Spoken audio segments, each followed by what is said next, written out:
Afternoon, peepettes. So I've come in town. All I've done is go put some money in the bank. I had a walk round and had the misfortune of bumping into one of those little squotes from the weekend. And he started. I was talking to one of the town marshals. I'm not going to name him because they don't need it. I was talking to one of the town marshals. And he was like dead good asking me. He said to me, "Oh, Gavin, you've had a bit of hassle. Sorry if it sounds odd, but it's dead windy." Anyway, this little squote turns up on an e-bike, and he went, "Oh, how's your eyes?" So I said to him, "Oh, was you one of the little fucks that were throwing stones at me the other day?" And I was talking to two marshals. There was a guy who's the manager of the marshals, and there was a young girl. They're nice people. They know me. They talk to me. They talk to me with respect, and I talk to them with respect. Anyway, this little shit comes up and says, "Oh, how's your eye?" And I said, "Oh, was you one of those little shits that was throwing stones?" And he said, "Yeah." He said, "Yeah, I got you smack in the face, didn't I?" So, not to be clever,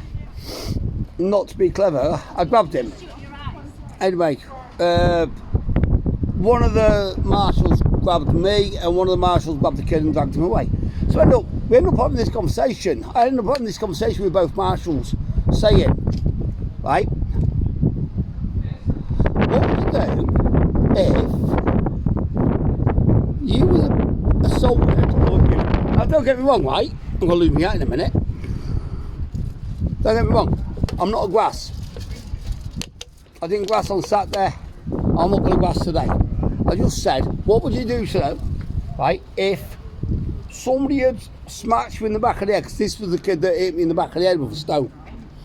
I said, what would you do if somebody hit you and then you found them a couple of days later and they was giving like the big, like, oh, you know, the professional spiel.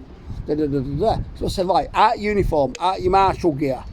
And one of the young girls, the young girl that was with him, she goes drinking down Meg's. So I said to her, I said, if you're down Meg's, right, and you're working as a security guard, and one of these dickheads throws stone over glass at you, you can't react because you're working. But if you go down a couple of days later and you see the person who it was that threw it, what would you do? And she said, well, she was giving the professional bill. I said, no, out uniform, out of work clothes, out of hours. She went, well, I'd hit them back. And I just said, why can't I? And they've just both turned around and lost it. They don't understand why. My town used to be fucking awesome. My town used to be amazing. You only ever got in trouble if you found it, if it was your fault. Now, you've got scroty little shits running round with no identity.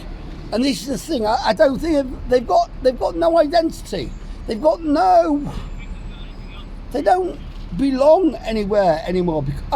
Whether you go along the lines of no youth is, no this, no that, these kids don't belong anywhere. And if a kid from the age of, like I say, 12 to 16 doesn't belong, they're going to go and find something that makes them, I don't know, feel good. And if that includes or activates being a little prick, they're going to do it, aren't they? I feel sorry, actually. I'm not angry at this kid. Well, I kind of am, but I'm not. I'm not angry at this kid. I'm not angry at the bunch of kids that was there the other day throwing shit at me. They've got nothing to aspire to. And when you look at my video earlier, you know, the infamous people on Facebook or Insta or YouTube is Body Blue getting pregnant after shagging 1,057 people. Or you've got, I don't know, these kids have got nothing to aspire to anymore. And I think that's the problem. So I don't pity them. I just don't, I'm not angry at them. make a fucking name for themselves in a world where making a name for yourself means taking a few risks. And if that's the way it's got to be, well, you know, that's the way it's going to be, innit? Anyway, take care, look after yourselves, look after your friends, your family, and look after your kids. Give your kids something to aspire to. These kids in Grimsby this week, they've got nothing to aspire to, so they don't. So they act like a bunch of little fucking pricks. Absolute bellends, right? So if you've got kids around you, give your kids someone to aspire to. Give them, I don't even know what word I want to use. Give them an aspiration. Someone to be. Because obviously this lot haven't. Stay safe, stay proud and loud. Peace.